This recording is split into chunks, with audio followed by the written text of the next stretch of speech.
kan kalian tidak memuji, kalian tidak bersolawat, itu juga tidak akan mengurangi kemuliaan Nabi Muhammad SAW. Sebab kemuliaan Nabi tidak bertambah dan tidak berkurang, tetap. Sekalipun lautan jadi tinta, pohon jadi pena, dilakukan, digunakan untuk melukis kemuliaan dan keagungan Nabi, laut jadi tinta, pohon jadi pena, tidak akan sanggup melukiskan dan menggambarkan kemuliaan, kesempurnaan baginda Nabi besar Muhammad. Ma madahtu Muhammadan bi qasidati walakin muliha qasidati bi Muhammadin. Aku tidak memuji Nabi Muhammad dengan puji-pujianku, dengan syairku, tidak. Aku tidak memuji Nabi Muhammad, aku tidak memuji Rasulullah dengan syairku, tetapi syairku yang menjadi terpuji karena telah memuji Nabi Muhammad. Aku tidak memuliakan Nabi dengan syairku, tapi syairku yang menjadi mulia karena telah memuliakan Nabi Muhammad. Kalian duduk di sini menjadi mulia karena telah memuliakan Nabi Muhammad. Kalian menjadi mulia dan dimuliakan oleh hamba-hamba yang mulia. Kenapa? Karena dan dimuliakan oleh yang maha mulia, yaitu Allah. Kenapa? Karena telah memuliakan baginda Nabi besar Muhammad SAW.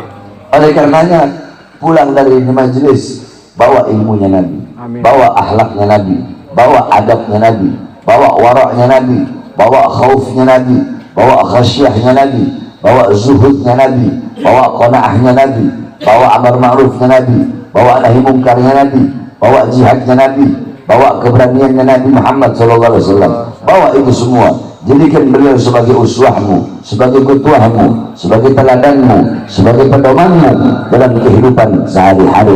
Sebab tidak ada teladan, tidak ada pedoman yang lebih mulia, yang lebih agung selain daripada baginda Nabi besar Muhammad SAW. Dan wasiat saya yang terakhir, khususnya kepada para pemuda-pemudi Islam, wahai para pemuda-pemudi Islam, bangkitlah engkau. Sekarang bukan saatnya bagi engkau untuk bermain-main. Sekarang bukan saatnya bagi engkau untuk nongkrong-nongkrong. Sekarang bukan saatnya bagi engkau untuk bermain-main motor. Bukan. Sekarang saatnya bagi engkau bangkit untuk agama, bangkit untuk negara, bangkit untuk Indonesia. Negara memanggilmu, Indonesia memanggilmu, Indonesia dan negara Kesatuan Republik Indonesia memanggilmu, bangsa memanggilmu, rakyat memanggilmu. Untuk apa? Untuk membela Indonesia kita daripada pengkhianat-pengkhianat bangsa, untuk membela Indonesia kita daripada pemerintah-pemerintah yang zalim kepada rakyat, daripada mereka para pemerintah-pemerintah yang hidup tenang di saat rakyat susah kelaparan, mereka yang hidup senang di saat rakyatnya susah, mereka yang hidup enak di saat rakyatnya mati kelaparan. Wahai para pemuda, Indonesia memanggil kalian, merah putih memanggil kalian, Garuda memanggil kalian, agama memanggil kalian untuk kalian membela agamanya, membela para ulama-ulamanya, membela para habaib-habaibnya. Maka wahai para pemuda-pemudi Islam, bangkitlah engkau untuk engkau punya agama, untuk engkau punya negara, untuk engkau punya Indonesia. Bangkitlah engkau, jangan pernah engkau tunduk kepada kezaliman, tunduk kepada kemungkaran. Sampaikan kepada mereka, para pengkhianat bangsa, hei kalian para pengkhianat bangsa, hei kalian para pejabat-pejabat dan aparat-aparat zalim, hei kalian yang mengkhianati rakyat, hei kalian yang sudah berjanji memakmurkan rakyat, mensejahterakan rakyat, tetapi nyatanya rakyat tidak sejahtera, rakyat tidak makmur. Yang makmur adalah asing, yang makmur barat, yang makmur orang lain, bukan masyarakat dan bukan rakyat Indonesia. Hei kalian, dengarkan suara kami, suara Indonesia, suara rakyat, suara bangsa. Kami pemuda-pemudi Islam bersumpah demi Allah, selama darah kami masih merah, tulang kami masih putih, merah putih, maka selama itu kami akan tegak berdiri. Kami santri-santri yang pakai sarung akan berada di barisan paling depan, rela hancur, rela binasa demi bangsa dan rakyat Indonesia.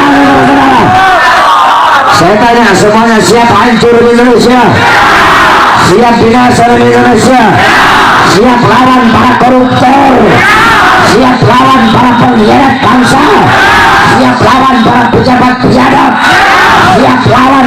barat ke barat. Allahu Akbar, Allahu Akbar. Saudara-saudara, tidak ada kata kapok bagi saya, tidak ada kata kapok bagi Bahar bin Smith, tidak ada kata capek bagi Bahar bin Smith, tidak ada kata lelah bagi Bahar bin Smith. Mungkin ustadz-ustadz, kiai-kiai, habib-habib yang lain mungkin masuk penjara, keok, keluar ceramahnya lembut, atau dia mungkin nggak ceramah lagi, udah kapok. Saya berkali-kali masuk penjara, saudara. Tahun 2020 saya baru bebas. Anak saya masih umur 6 bulan. Saya tidak peduli dengan istri saya, saya tidak peduli dengan saya punya keluarga. Anak saya masih umur 6 bulan waktu itu. Saya baru bebas 2020, baru bebas 2 hari. Musim corona, saya ceramah. Saya berani ambil risiko itu. Saya tahu ini kalau saya ceramah ini pasti saya bakal ditangkap, pasti saya bakal dipenjara. Apa isi ceramah saya? Jokowi, kau matiin rakyat pelan-pelan. Rakyat kau kurung dalam rumah di masa corona, tidak kau beri makan, tidak kau beri uang, tidak kau beri pesangon. Jokowi, di musim corona, mal-mal punya asing buka, warung-warung kecil punya pribumi kau tutup, kau suruh tutup.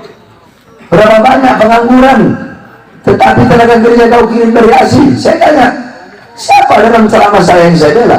Diri saya, keluarga saya, murid saya, atau rakyat? Siapa yang saya bela? Siapa yang saya bela? Sampai saya harus 2 hari bebas masuk dalam penjara. Siapa yang saya bela? Siapa yang saya bela? Apakah pernah saya pilih rakyat yang mau Islam, mau Kristen, mau Buddha, mau Hindu? Siapapun rakyatnya, pernahkah saya memilih hanya orang yang berkulit putih atau berkulit hitam saja, atau berkulit kuning atau berkulit coklat? Pernahkah saya memilih-milih?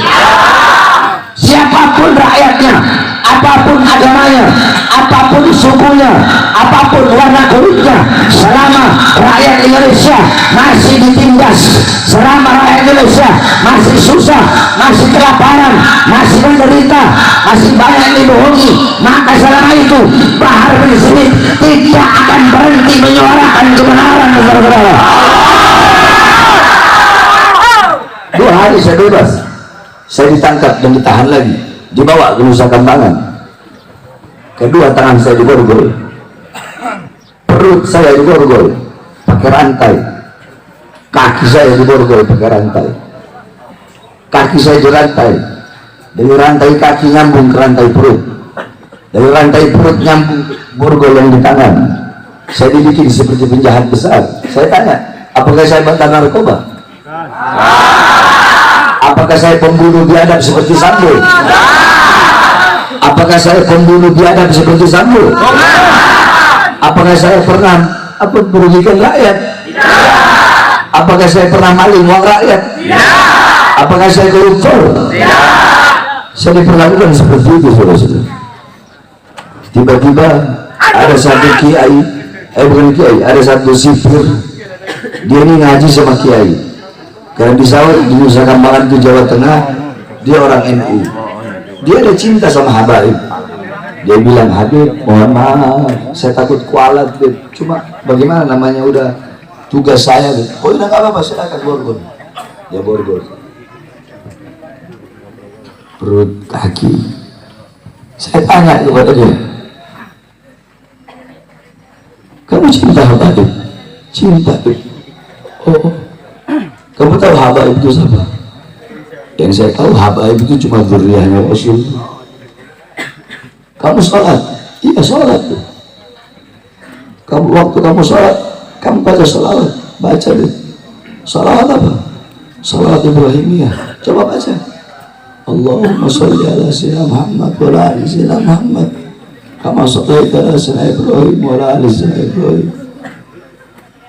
Kamu tahu siapa Ali Muhammad dalam salawat itu?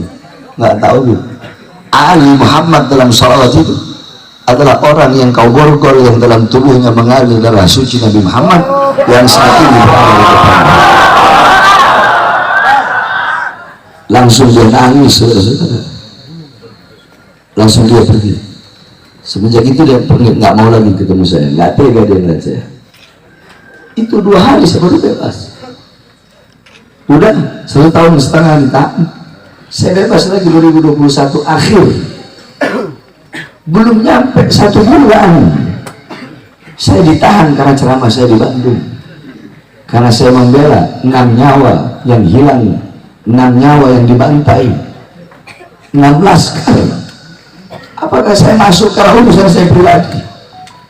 6 laskar itu apakah rakyat bukan? Rakyat bukan? Terus saya masuk penjara karena apa? Karena siapa? Saya dibawa karena siapa? Karena siapa?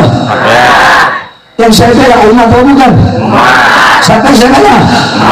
Siapa yang saya bela? Pertanyaannya, kemana kalian ketika saya di penjara? Kemana kalian ketika saya disidang? Kalian bikin saya seperti jamban. Kalian butuh. Jamban kan orang, jamban itu kan kalau saat butuh baru dia datang, baru dia masuk kamar mandi. Kemana kalian saya sidang? Pernah kalian datang? Pernah kalian tengok saya walaupun sehari? Saya datang jauh-jauh kemari demi menyampaikan ilmu, menyampaikan kebenaran. Pernah? Apa yang telah kalian lakukan? Jadi jangan pernah kalian mau ngomong masalah cinta, bohong, munafik, dusta semuanya. Oleh karena saya sampaikan bahwa disebut nggak akan pernah kapok. Apalagi kalau sampai memang benar ada yang tekan-tekan, semakin ditekan saya akan semakin datang kepada acara. Kalau benar ini acara ditekan. Sebab banyak juga panitia yang suka bohong, biar Habib Bahar hadir, mereka bohong, kita ditekan begini-begini, karena mereka tahu, wah Habib Bahar orangnya nggak bisa ditantangin. Kalau ditantang dibilang ditekan pasti hadir. Ada juga begitu. Nah kalau ini nggak tahu benar apa enggaknya.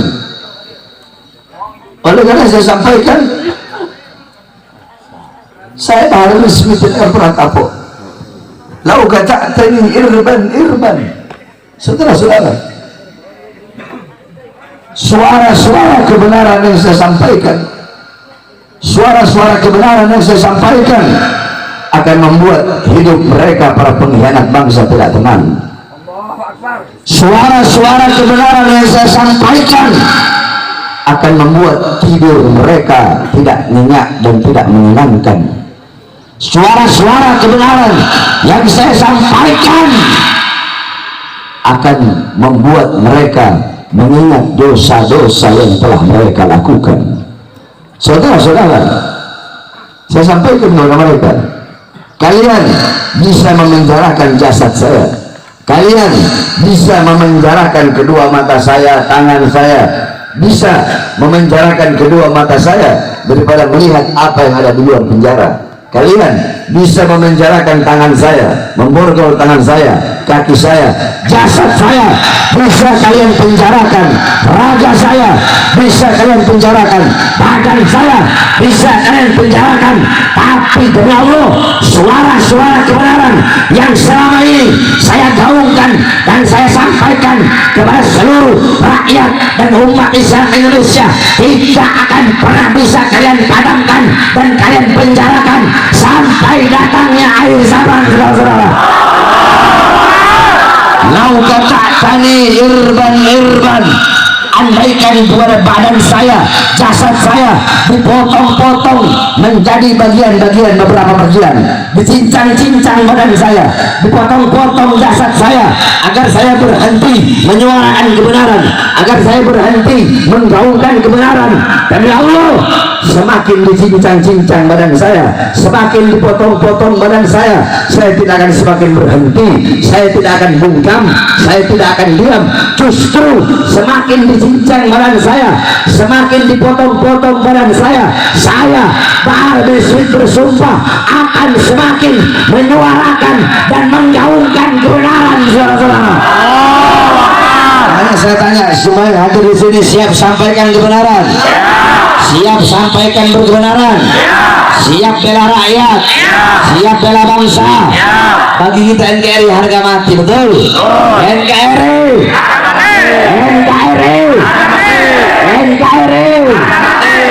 merah putih harga mati, Indonesia harga mati, Pancasila harga mati, betul? Merah putih